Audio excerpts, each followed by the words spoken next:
Can we not raise him, raise her, make them decent human beings, realize a bit of the glory that is within? Is it necessary to make them remain like this, worse than cattle all the time? This kind of thought was the subject of meditation, and while thinking of this, tears pouring from his eyes with tremendous feeling, a heart of a Buddha you could see in Swamiji on that rock. There he decided, earlier during his travels in Gujarat, some people had put this idea into his head: here nobody will appreciate you in this country. You are one of the wandering sadhus, that is all. Go to the West, they will appreciate your intellect, your wisdom, your knowledge, your experience. That idea had been put into his head.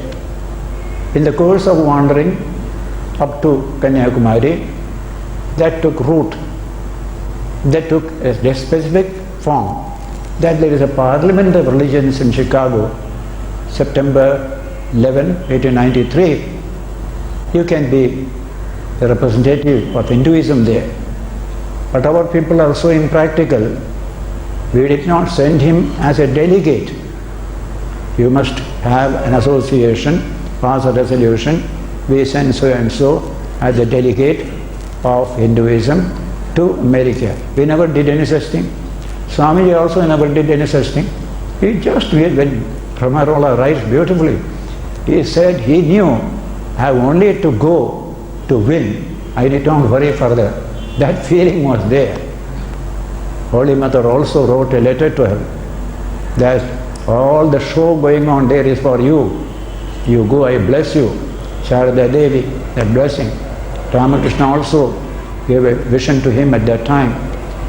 So Madras, young people gathered together, arrangements were made. Finally, he goes to America from Bombay. That's the second time coming to Bombay. Maharaja of Khetri of Rajasthan also helped him. And so, May 31st, 1893, he left Bombay for the West, ostensibly to attend the Parliament of Religions. But when he reached there, first Vancouver there, railway, from there railway to Chicago, he found Parliament is still 2 months later, sometime in September. How to live here? Where is the money? Every day money flows out. Costly life there. He was worried. Then something happened. That something has happened many times in Swamiji's life. As if today when you look at it, you feel as if some divine drama is taking place, each person being given a part to play in the drama.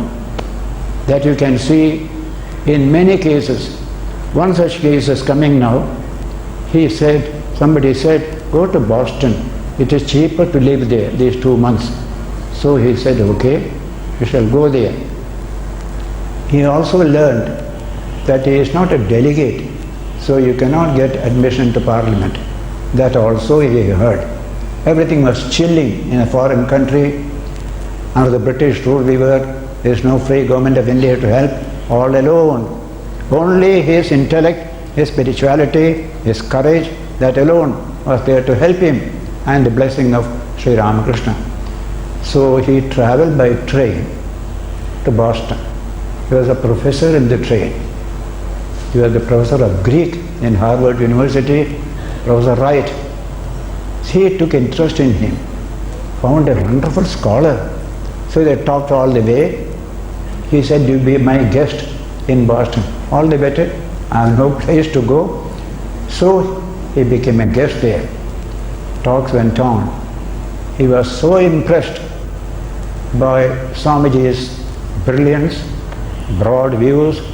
He asked him, why don't you represent Hinduism at the Parliament of Religions?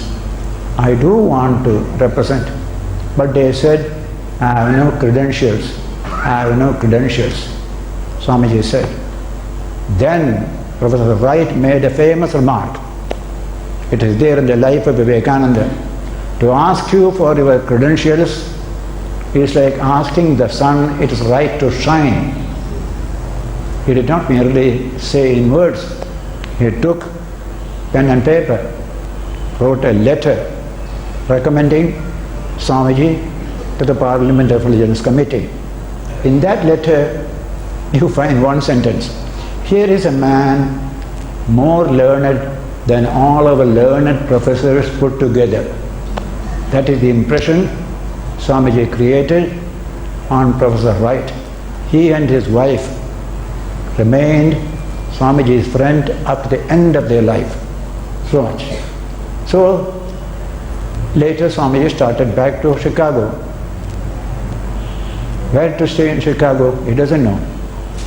So the train came too early in the morning, in the evening, no place to go, where to spend the night.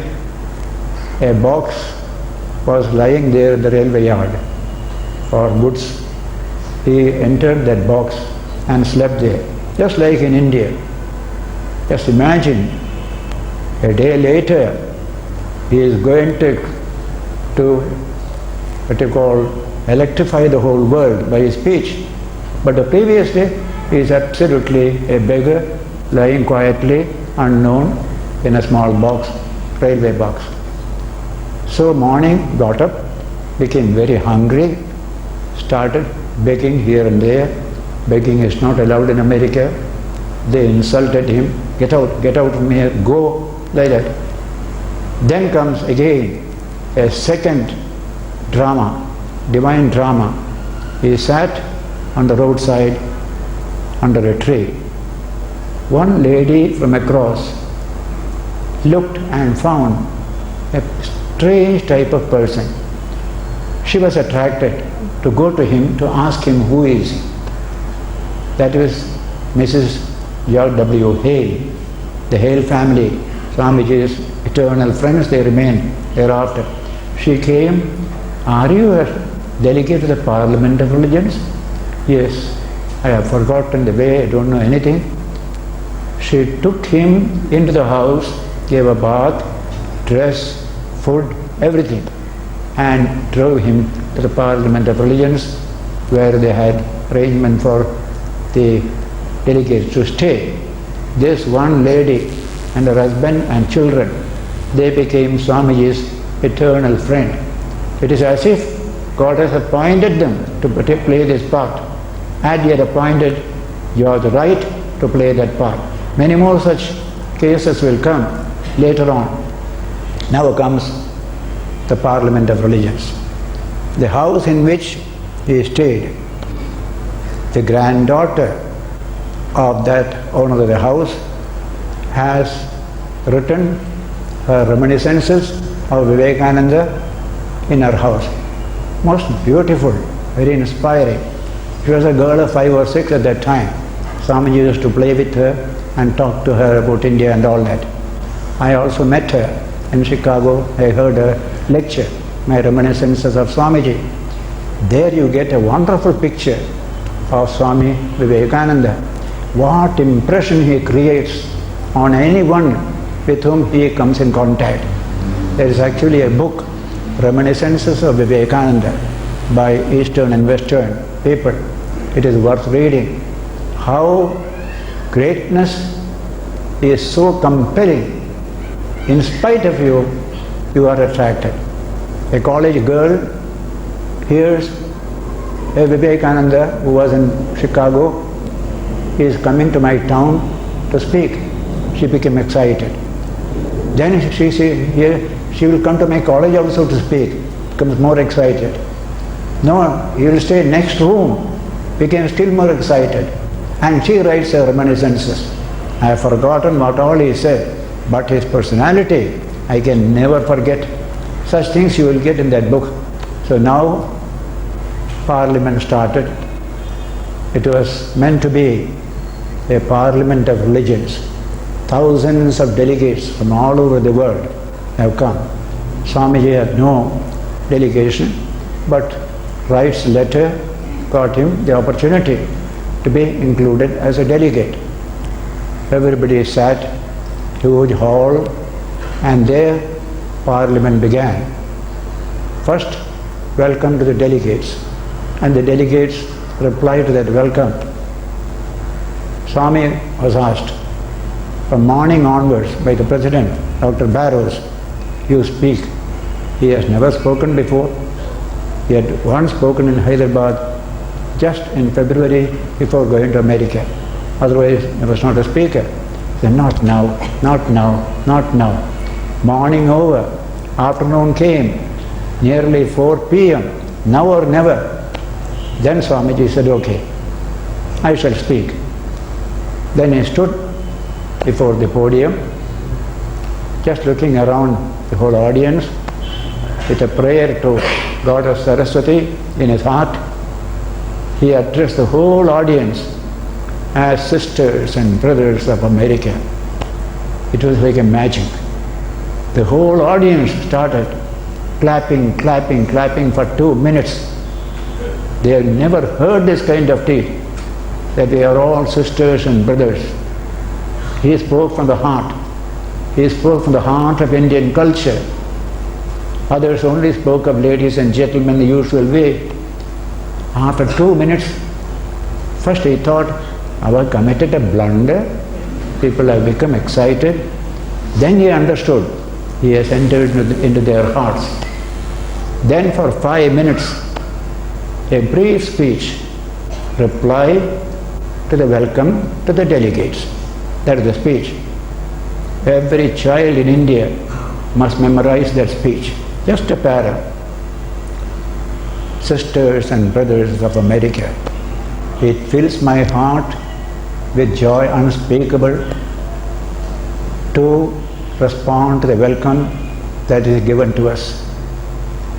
I come from a country which has taught the world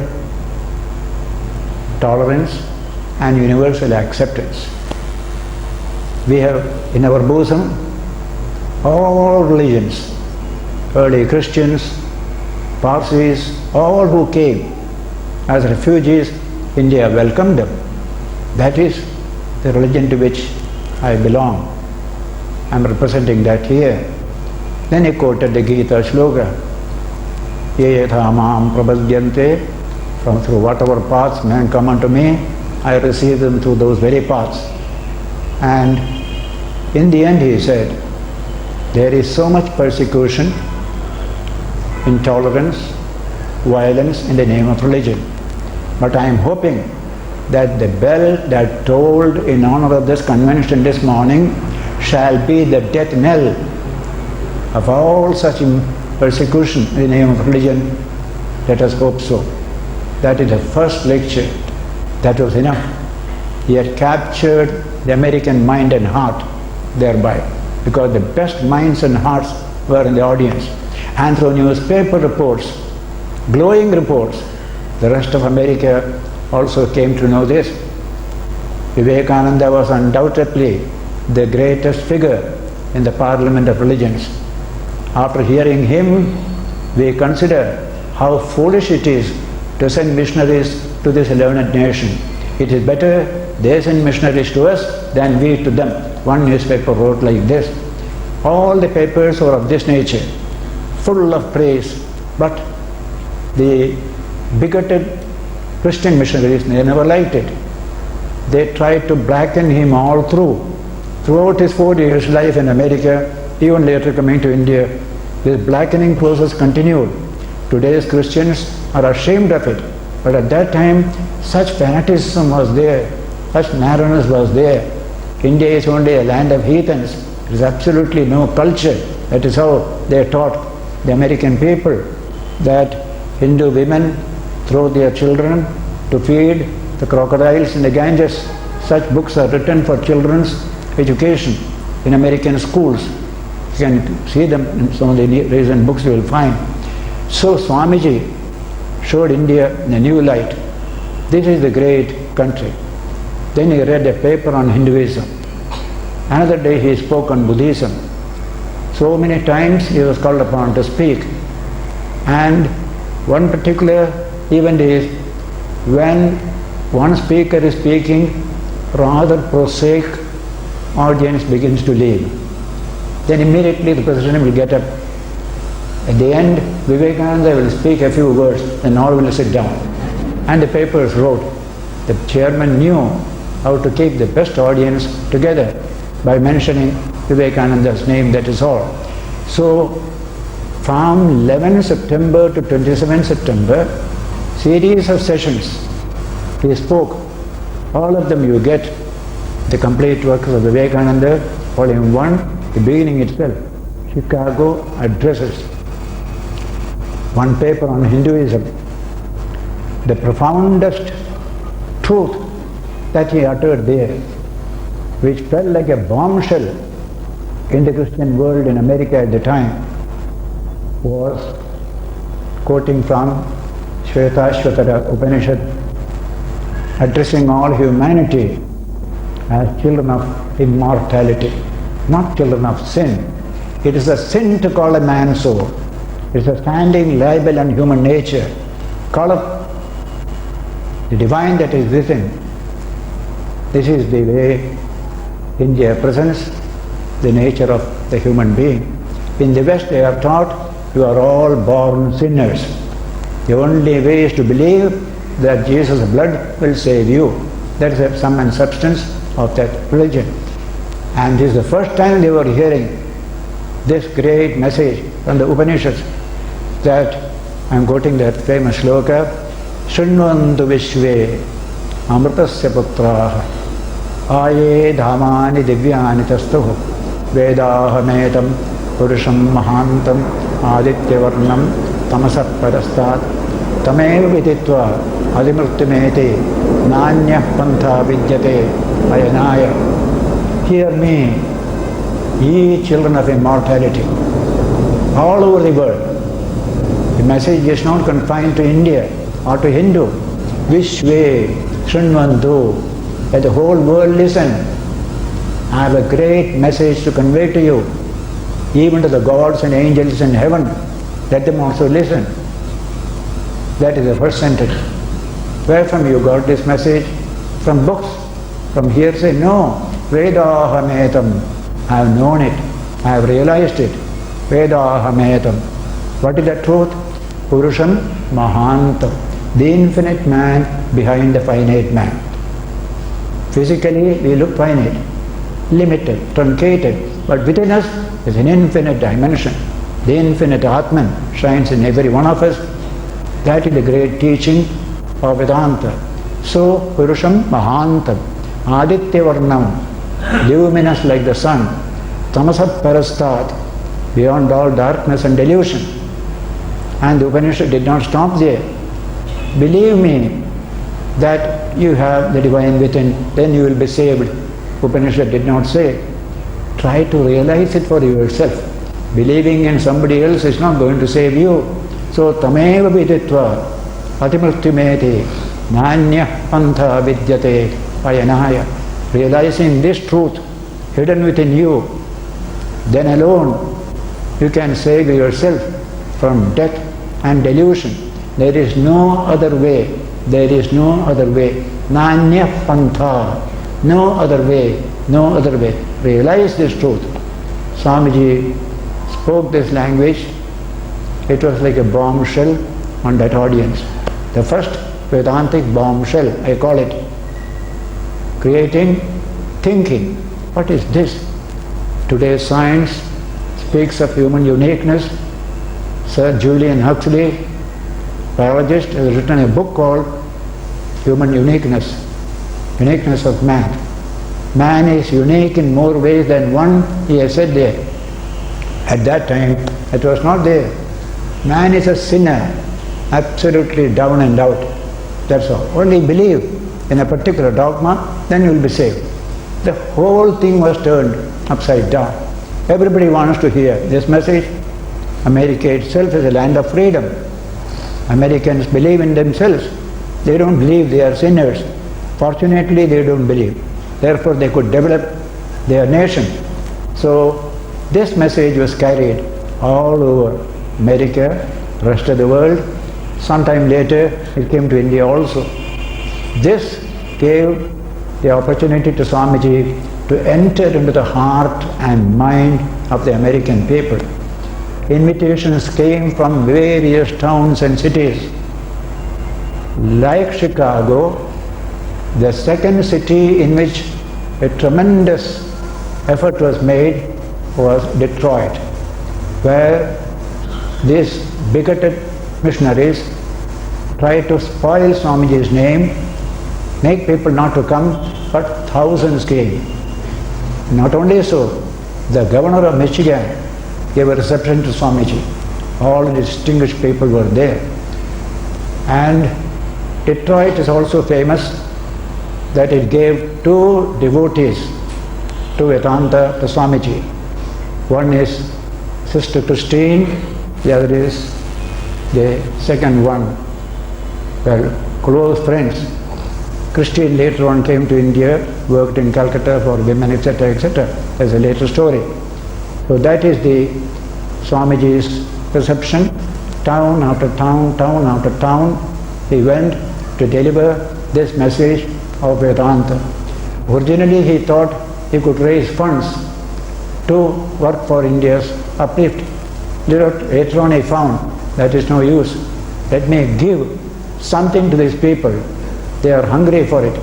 They want to hear this wonderful message of Vedanta, so full of strength and fearlessness, faith in oneself. That's the teaching of Vedanta. We are all one. We are only physically separate. Spiritually we are all one. So throughout America, these things went on. He visited England, a special invitation from there. So many lectures were delivered in England. And a second visit also to England, he went, returned back to America. In England, he got two precious human beings as upholders of Vedanta. One is Mr. and Mrs. Xavier. He was captain in the army, retired. He was in search of truth. He attended Vivekananda's one lecture, crowded lecture. After the lecture, both of them came out. Each said, "Is this young man truly what he seems to be?" The other said, "Yes." "Then we must follow him. We must follow him." And literally they did. Swamiji wanted to start an ashrama in the Himalayas. Xavier said, "I shall do that for you." He sold away all his property, came to India. Today what you call Advaita Ashrama Mayavati is the product of work of these two great people, Mr. and Mrs. Xavier. Xavier passed away very early, before Swamiji passed away. Mrs. Xavier lived much longer. So that is one. Second is one young intellectual lady, Miss Margaret Noble, full of spirit, in search of truth, agnostic, not believing in this current religion that is taught there. So she went to hear the lecture. She was so impressed. Second time she came to the lecture, she addressed Swamiji as Master. You are my teacher. Suddenly. And from that time onwards, she became a daughter of Vivekananda. She has written a famous book later on when she came to India. Nivedita, sister, what you call Miss Margaret Noble, came to India, later on became Sister Nivedita. Swamiji initiated her. She started school, girls' school, etc. She helped Sri Aurobindo Ghosh. She did so much political service to the people.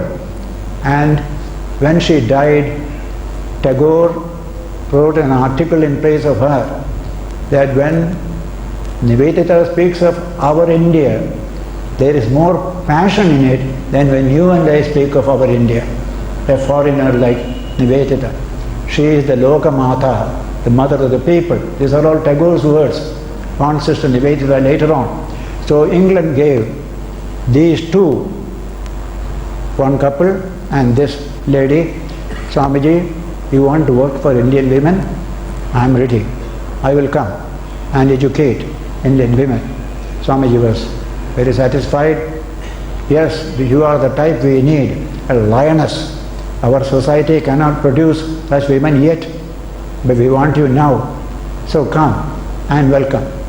And she came to India. A third contribution of England to Swamiji is memorable. When Swamiji was speaking in America after the Parliament of Religions, they were employing stenographers to take the lectures. Most of them could not take lectures properly. He was a fast speaker. They were in search for a good stenographer. A young English boy had come to America for a job to New York. J. Goodwin. He offered to do that service.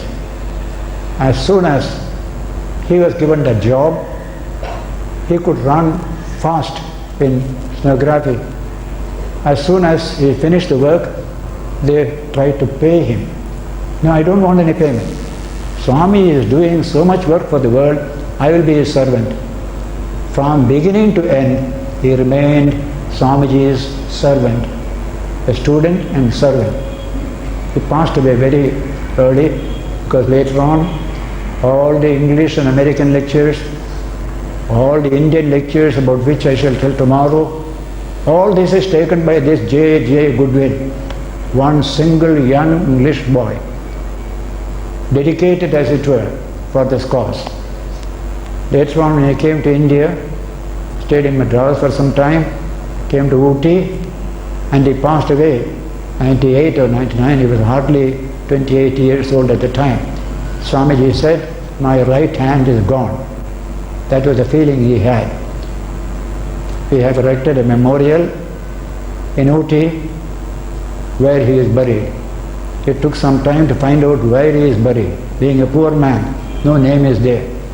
So he consulted all the church books and found, yes, J. Goodwin, St. Thomas Churchyard.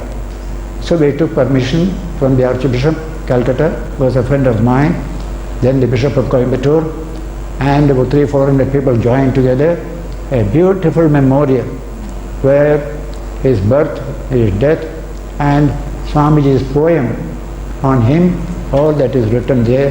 Anybody who goes to Ooty can see it. When you go from the race course through the road to the Maharaja Palace, Mysore Maharaja's Palace, on the way, this falls. So this is the story.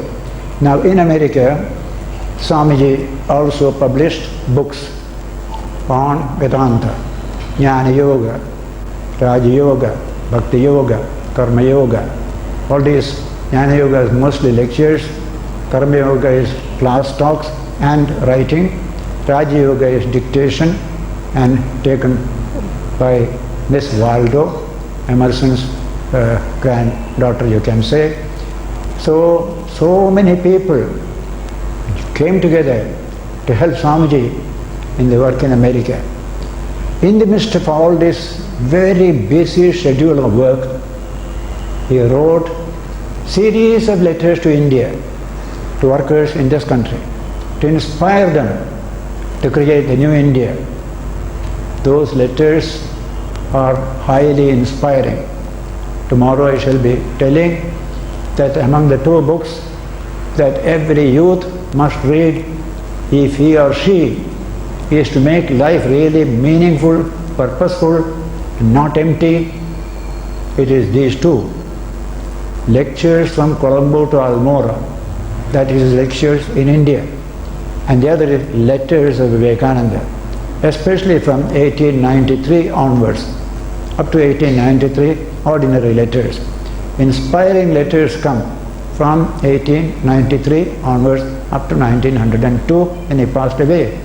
Now these are the two books that created patriots who joined to fight for freedom.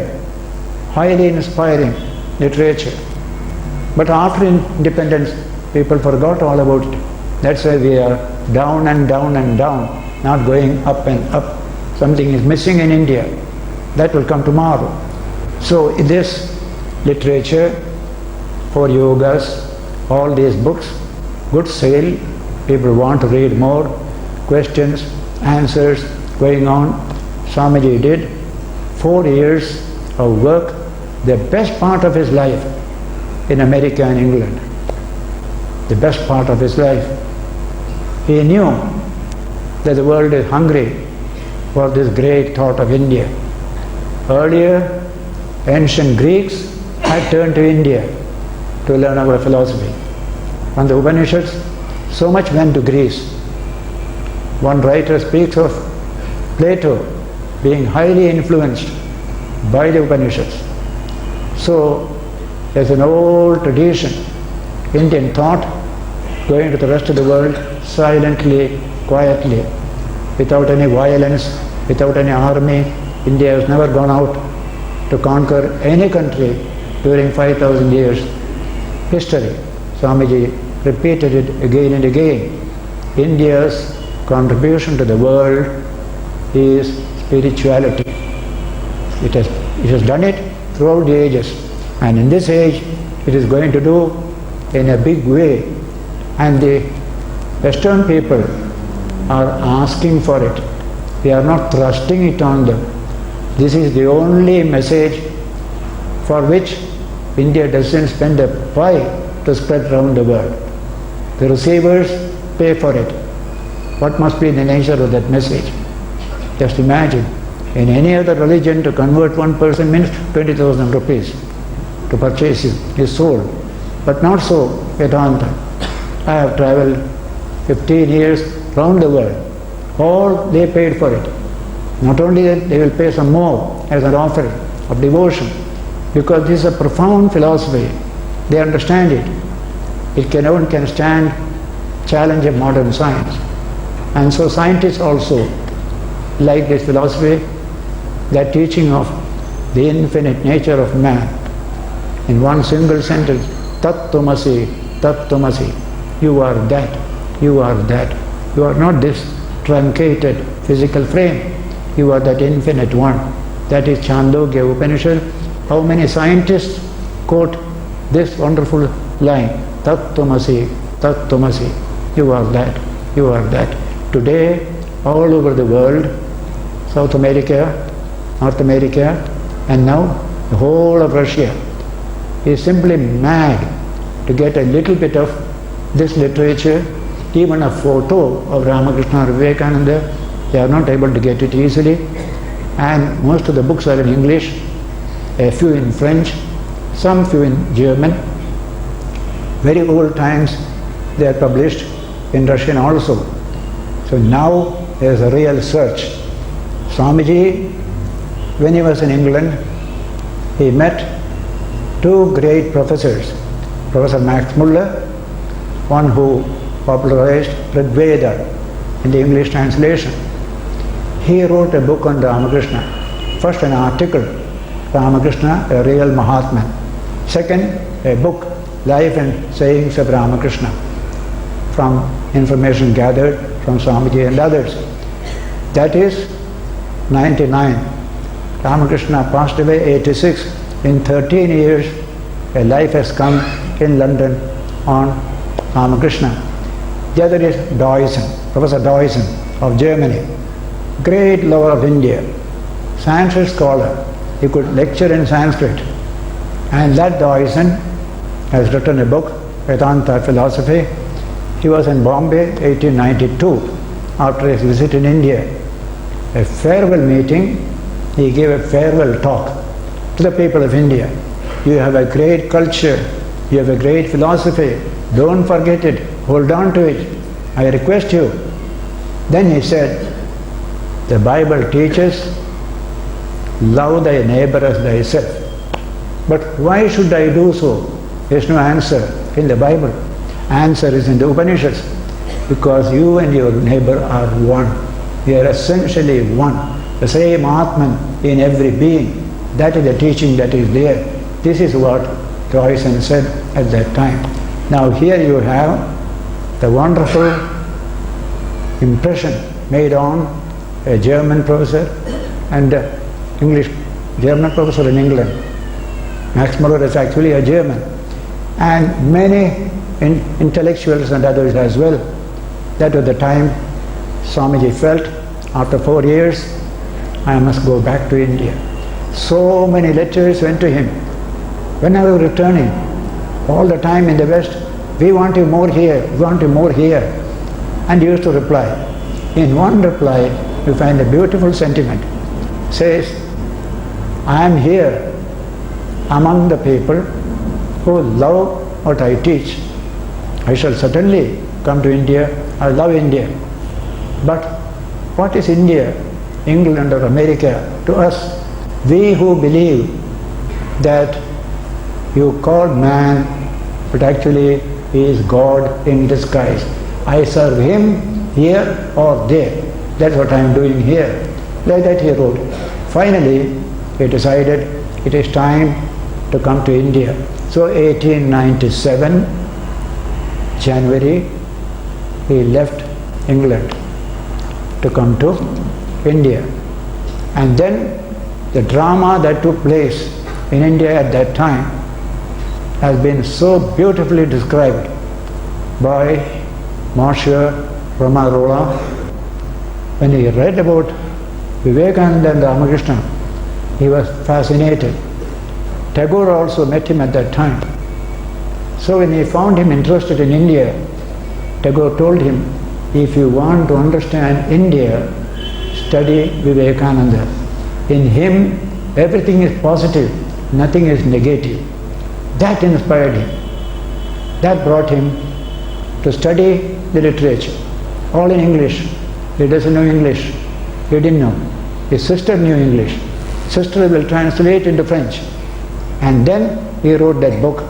And the best critical, appreciative books on Ramakrishna, Vivekananda, you get in these two volumes, Life of Ramakrishna, Life of Vivekananda. That is the later development. But later on, one more book has come from Isherwood, the English writer in America. He has also written Ramakrishna, a great phenomenon. So Western writers are writing. Now many books are coming now. We are now concerned that this Vedanta, this Ramakrishna's message, is meant for the whole world, not for India only. But India must be strong and steady to be able to deliver that message. How to reshape that India? That is the work Swamiji did on his return from his 4 years' work in the West, landing at Colombo in January 1897. That subject we shall take up tomorrow. It is a fascinating subject, inspiring subject. How many people in India are missing reading this literature? Something great will come to them. All that is petty and small will change. A bigger man will come out of the smaller man. Today we have so many petty, small men and women. I call it, we are in a big country, but small people. Small people in a big country, full of pettiness, full of violence. All these things are there. Those things will change when they get education in Vivekananda literature. His words are great music. Let me now alone quote Romarola's remark about Vivekananda literature. Vivekananda's words are great music. They are like Beethoven's symphonies.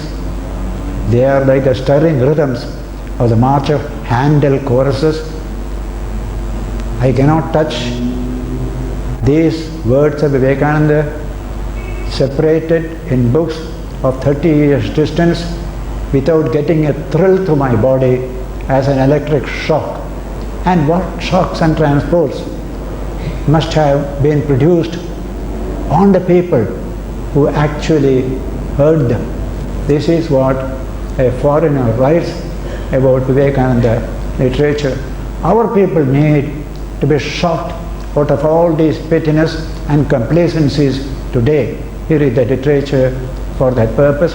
So tomorrow we shall deal with that part of Vivekananda's drama, that act in India, how he came, how he was received, what message he gave, All these things will come as a subject tomorrow.